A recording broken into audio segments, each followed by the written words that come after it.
eu não poderia deixar de vir à tribuna nessa quarta-feira, embora já o plenário vazio, e Vossa Excelência, que heroicamente resistindo aqui, já veio à tribuna e agora está presidindo, para demonstrar mais uma vez, que não é a primeira vez, numa linha semelhante, inclusive, que Vossa Excelência falou, as minhas preocupações com a crise que o país passa. Não adianta nem oposição, nem situação fazer de conta que nada está acontecendo. Não adianta o Executivo também achar que não existe todo uma nuvem escura sobre o teto dos três poderes: Executivo, Legislativo e Judiciário. Não adianta alguns não quererem falar do tema. Não adianta alguns simplesmente passar a dizer, olha, foi a vitória do birro, desse ou daquele. Que quem está pagando a conta, de fato, é o povo brasileiro. A violência, ninguém tem dúvida que aumentou de forma truculenta em todo o país. Eu, na segunda-feira da semana passada, fazia aquela audiência pública do Pará, onde 10 trabalhadores foram mortos pela polícia do Pará,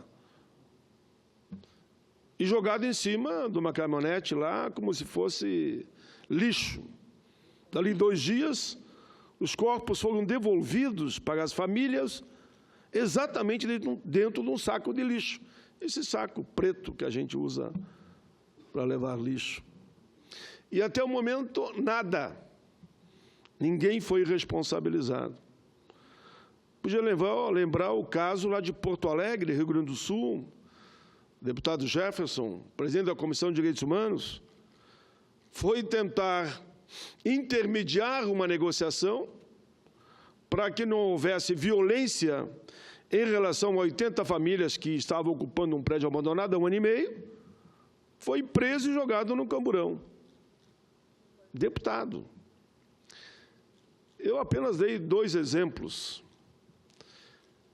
Claro que me debruço também, e todos sabem, sobre a violência dessas 2 reformas, tanto a trabalhista como também a previdenciária. Eu tenho dito aqui com maior tranquilidade, eu vejo os senadores votando constrangidos. Não tem um senador, na minha avaliação, porque o relator já não defende, e o próprio líder do governo também não defende, que defenda essas 2 reformas, nem a trabalhista, nem a previdenciária. O líder do governo diz que, por obrigação de ofício, ele é obrigado a encaminhar. Mas tu vê na fala dele que não há alma, não há sentimento, não há ali razão nem coração. O relator a mesma coisa. Tanto que o relator diz o seguinte, e o Brasil todo sabe, eu discordo disso, mas tenho que mandar votar, ou pedir para que votem, porque é a orientação que eu recebi.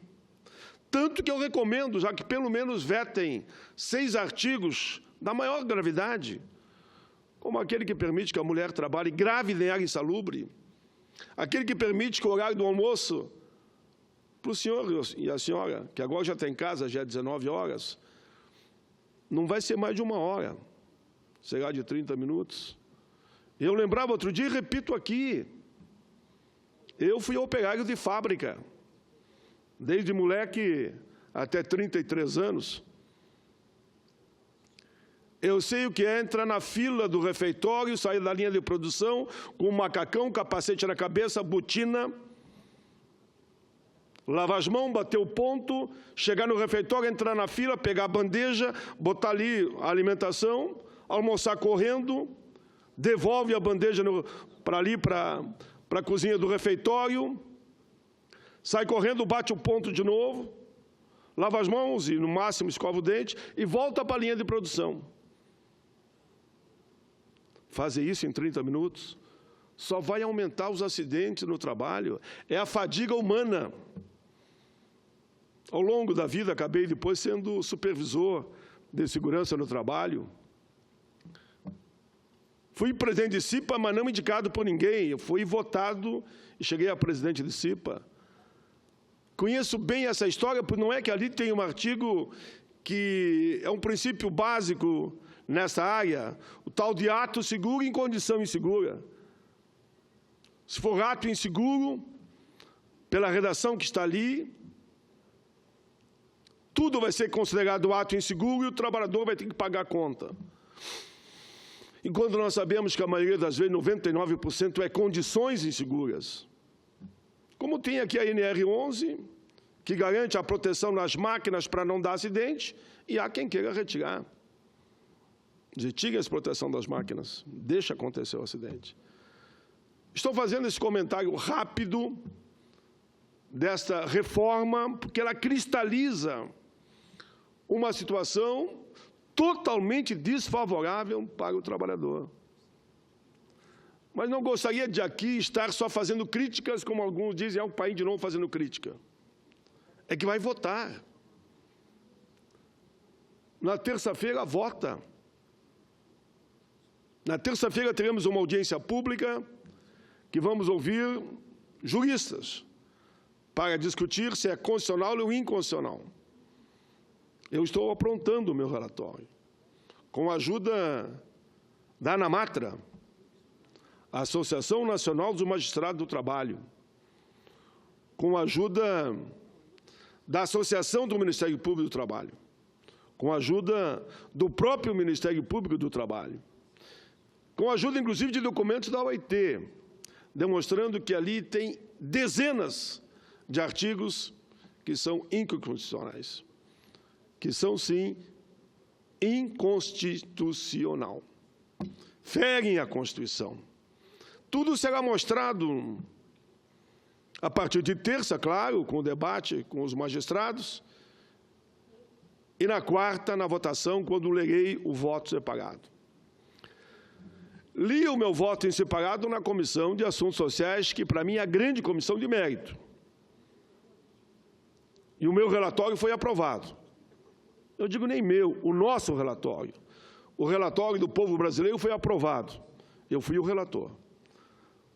Derrubamos lá, foi por 10-9, foi um votinho de diferença, o relatório do senador Ricardo Ferraz, que mantinha na íntegra a proposta vindo da Câmara dos Deputados. É de se perguntar,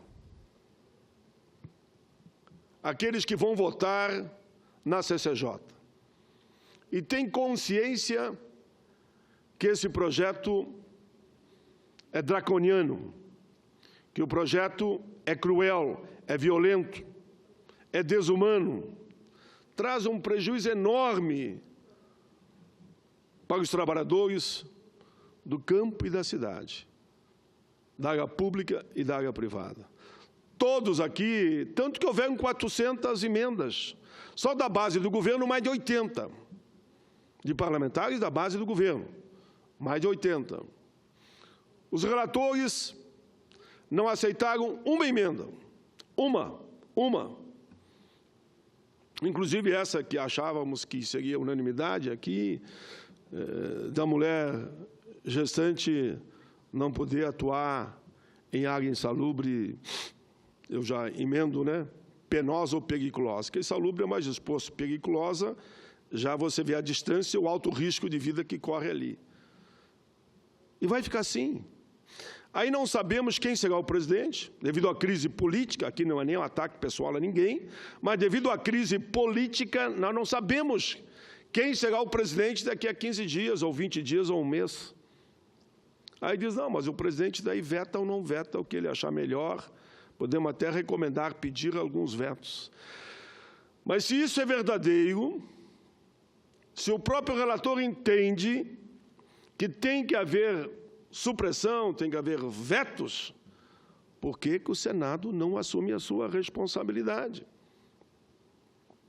Por que o Senado dá uma de Judas?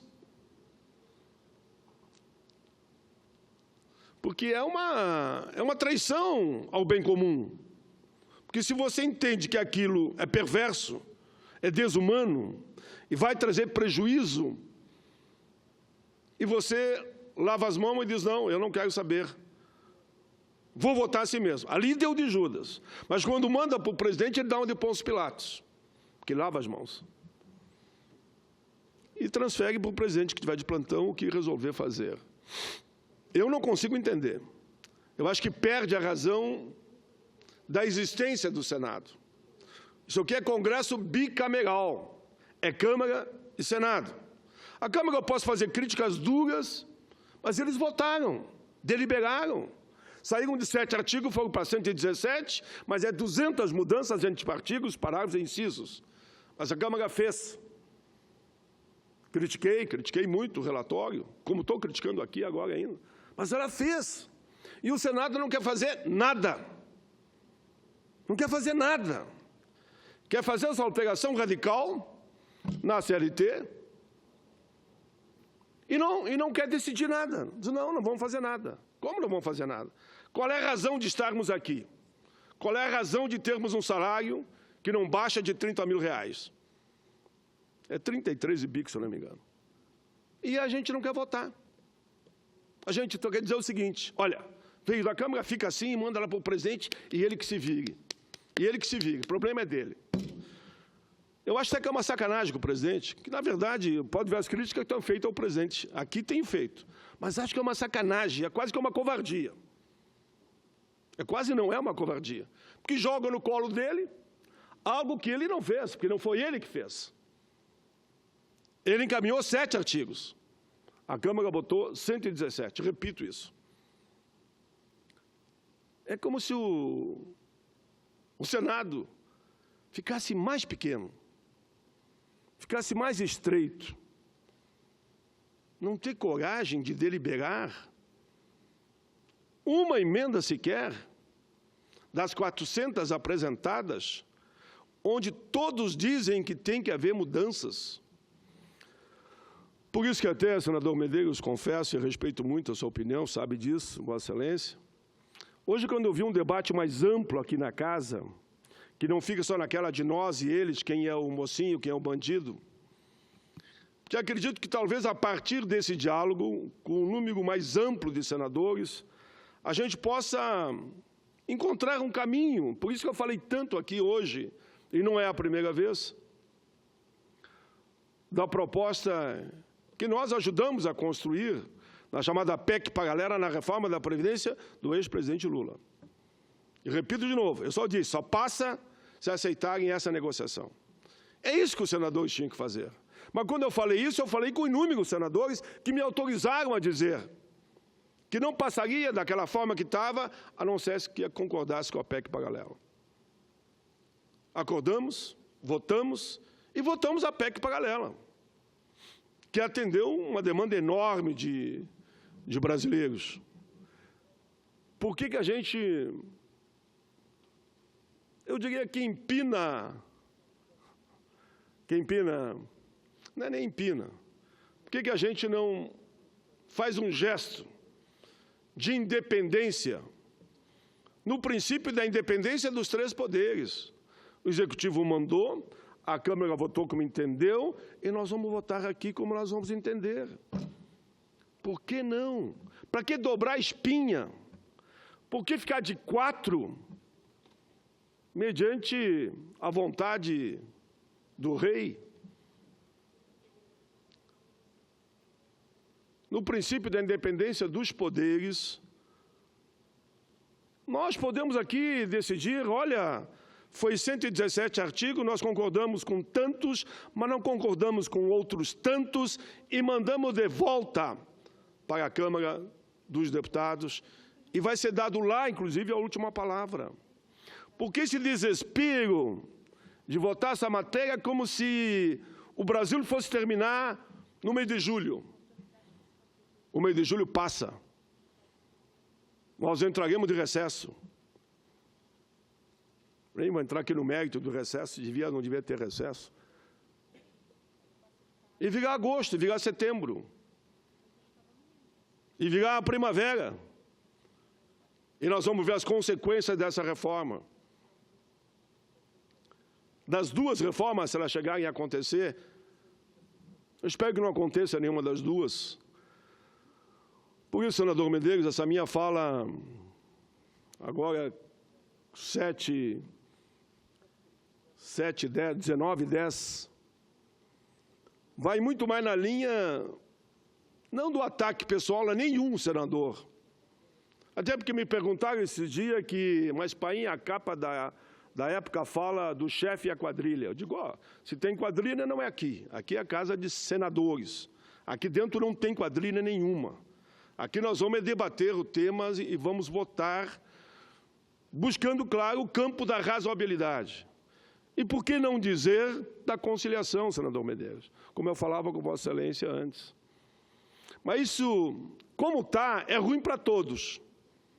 Porque nós ficaremos com um discurso, claro, mais forte, mais duro, no debate político do momento, inclusive para 2017 ou 2018, mas não é isso que me interessa. Me interessa o que é melhor para o povo brasileiro. E, para mim, o melhor é a conciliação no texto e na redação. Que a gente saia daqui com uma reforma trabalhista ou mesmo da Previdência, na linha do equilíbrio, do bom senso, pensando na qualidade de vida dos brasileiros. É isso para mim que interessa. Eu não tenho problema nenhum de dizer que dá para construir, pegando os 4 relatórios, o relatório principal do relator, que é igual do Romeu Jucá ou do Ferraz, é igual dos 2 senadores, o nosso relatório, que é pela rejeição, e os outros 3 que estão prontos também para serem lidos e votados na próxima quarta-feira. Por isso fiz o apelo aqui hoje à tarde e vou repetir o apelo, de forma respeitosa mesmo, ao presidente da Casa, senador Eunício de Oliveira. Senador Eunício de Oliveira, chame os líderes, chame os relatores, eu digo já relatores, porque temos 2 relatores, tem mais o nosso relatório, que foi aprovado, e tem os outros votos separados. Chame os líderes para ver o que é possível construir. Aqui ninguém está numa queda de braço, é tudo ou nada. Repito, não é bom para ninguém. Eu dou o exemplo da tal de terceirização, onde eu segurei um ano, fui viajando o Brasil, fui aos 27 estados, inclusive o estado do senador Medeiros, e Vossa Excelência, elegantemente, tinha uma opção divergente da minha, mas foi para o seu estado, fizemos o debate lá, aquele plenário lotado, respeitaram a opinião de Vossa Excelência como a minha, e foi um bom debate. E eu dizia, a terceirização, como está, não é bom, e por isso saiu a carta de todos os estados contra aquele PL. Mas daí o que faz o governo? O que fez a Câmara dos Deputados também? Não sei se foi o presidente ou foi a Câmara dos Deputados. Desarquivou um projeto de 1998, eu cheguei aqui em 2002, que já tinha sido aprovado nessa casa, aprovou na Câmara e mandou para a sanção. A alegação que geraria milhões de empregos, como estão dizendo com a reforma trabalhista. É ilusão, pessoal, é vender terreno na lua. E o povo brasileiro não é idiota, ele sabe que não é verdadeiro isso. Para o debate político, tudo bem, mas no mundo real, como eu digo, e às vezes eu faço isso e faço aqui agora, tiro o óculos, olhe bem nos meus olhos se eu estou mentindo. Alguém acredita que eu estou mentindo? Vocês sabem que não. Eu defendo com muita convicção o que eu acredito. Vocês sabem que não é mentira. Pois bem, nós tínhamos em torno de 11 a 12 milhões de desempregados. Que fosse 13 milhões, hoje está em torno de 15 milhões.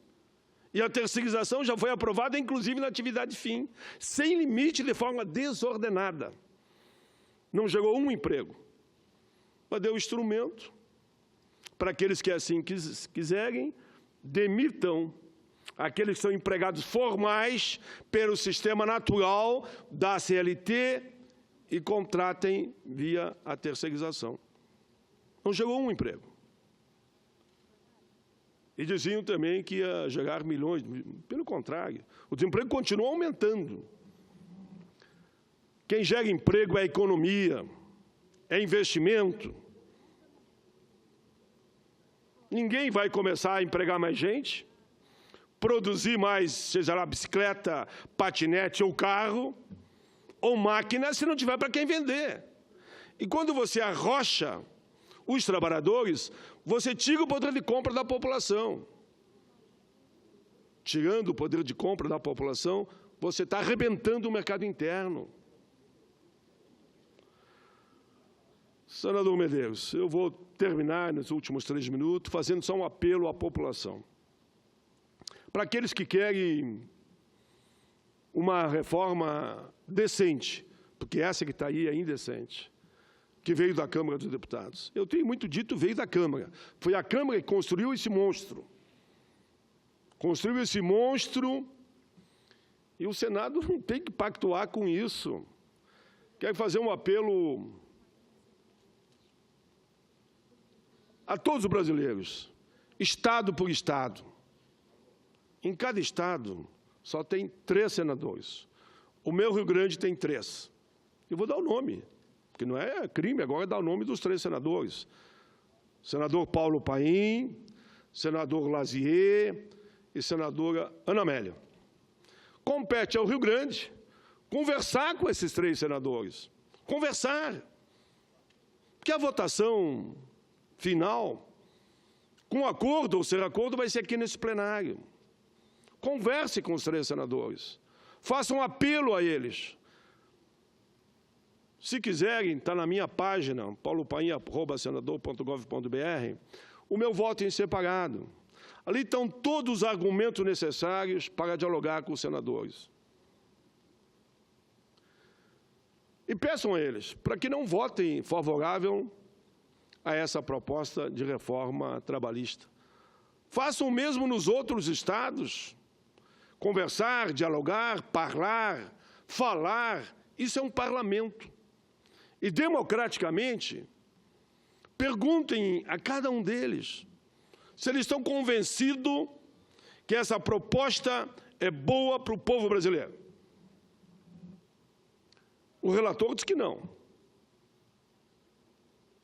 O próprio líder do governo também diz que não, está concordando com as indicações de vetos. A base do governo, como repito, para terminar, fez mais de 80 emendas querendo modificar. Então, o apelo que eu estou fazendo, porque vai ser na próxima quarta-feira a votação, se não chegarmos a nenhum tipo de entendimento, lá na comissão, mas depois ainda tem todo um debate que vai terminar no plenário.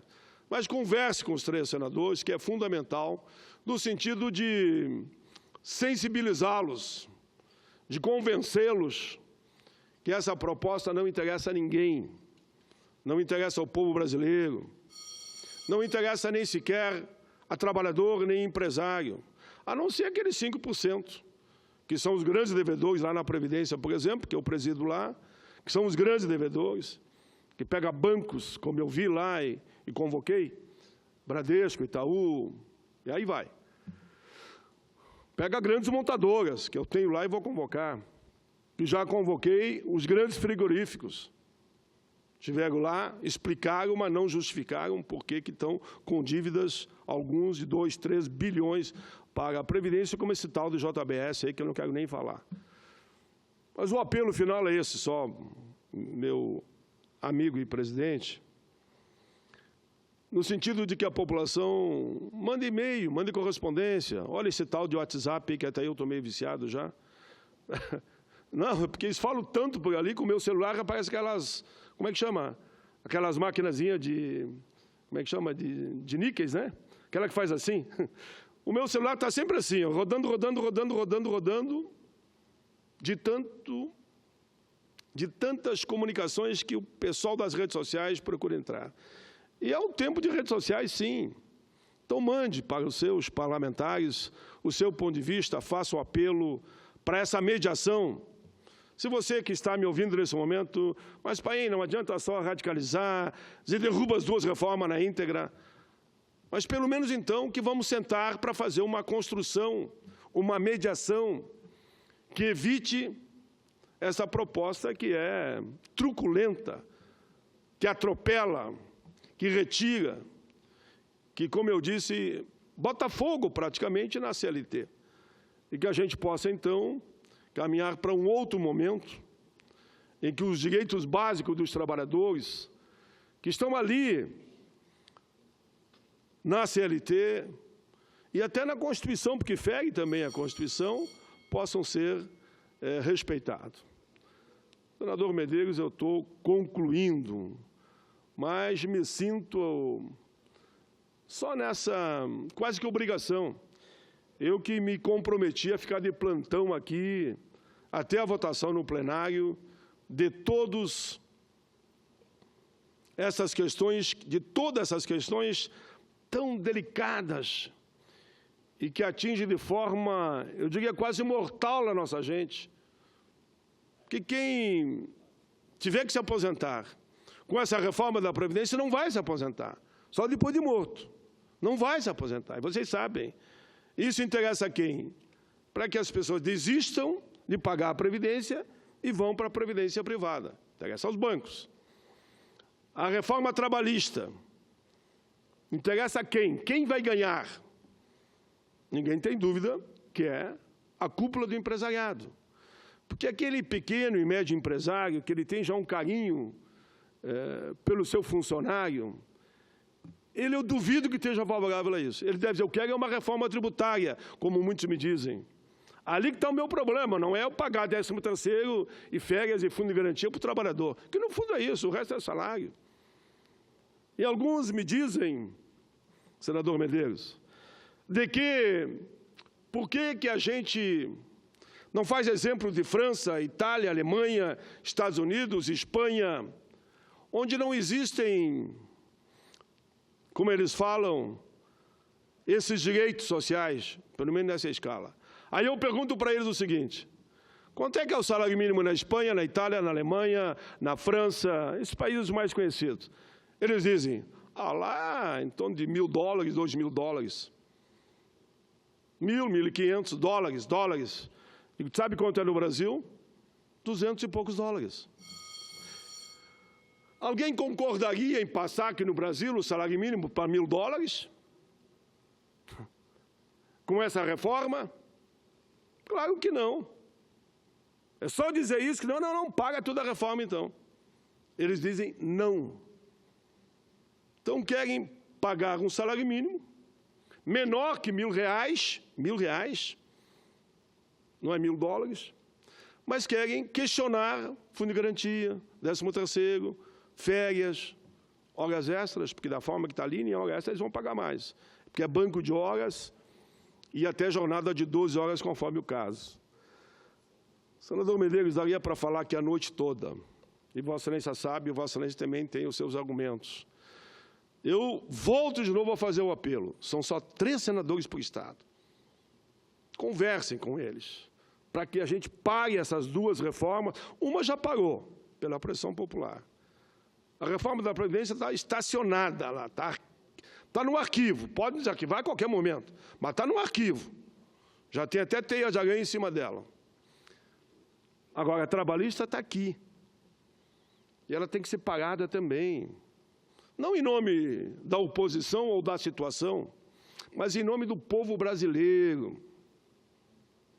Os direitos que nós conquistamos, eu digo o povo brasileiro, da era Vargas até hoje, estão todos em risco, todos.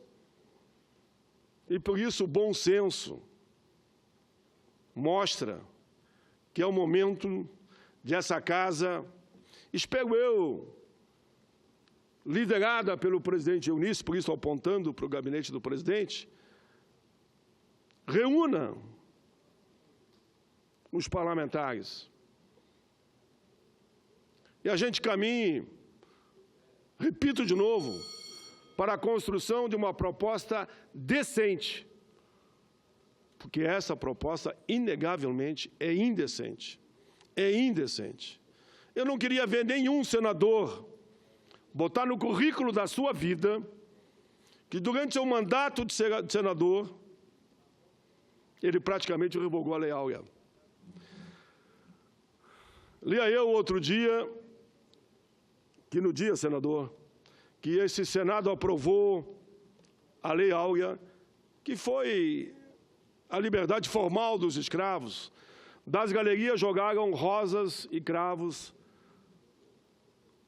para os senadores. E foi uma grande festa. No dia que esse plenário aprovasse a reforma, é como se nós estivéssemos dizendo ao povo que nesse cenário, esse Senado não merece nem rosa, nem flores e nem votos. E que é melhor caminharmos para o Congresso unicameral, já que estamos lavando as mãos e abrindo mão do direito de legislar. É praticamente a renúncia do mandato, se assim agirmos mediante a proposta, essa sim, do Executivo, para que se vote exatamente como saiu da Câmara dos Deputados. Eu acho que vai ter muita reflexão nesse fim de semana. Teremos até o mês de julho, porque está previsto para julho a votação final. Mas até lá, como eu digo sempre, não jogaremos a toalha. Não jogaremos a toalha. Nem que estivermos no canto ali do ringue, não jogaremos nunca a toalha. E se perguntarem, bata no chão para dizer que você não tem mais condição. Não baterei. Vamos resistir até o último minuto, acreditando que é possível ainda caminharmos, repito 10 vezes, para uma proposta decente e não submetam os senadores a ter que votar numa proposta indecente como veio da Câmara dos Deputados. Agradeço, senador Medeiros, agradeço a tolerância de Vossa Excelência. Vossa Excelência já dizia, fique pelo tempo necessário. Eu digo, não, vai ser 10 minutos. E Vossa Excelência já me conhecendo, dizia, 10 coisa nenhuma. Vai ser muito mais do que 20. Eu agradeço muito a Vossa Excelência por gentilmente ter aceitado presidir enquanto eu fazia essa minha convocação ao bom senso e ao entendimento em cima das matérias que estão em debate aqui no Congresso.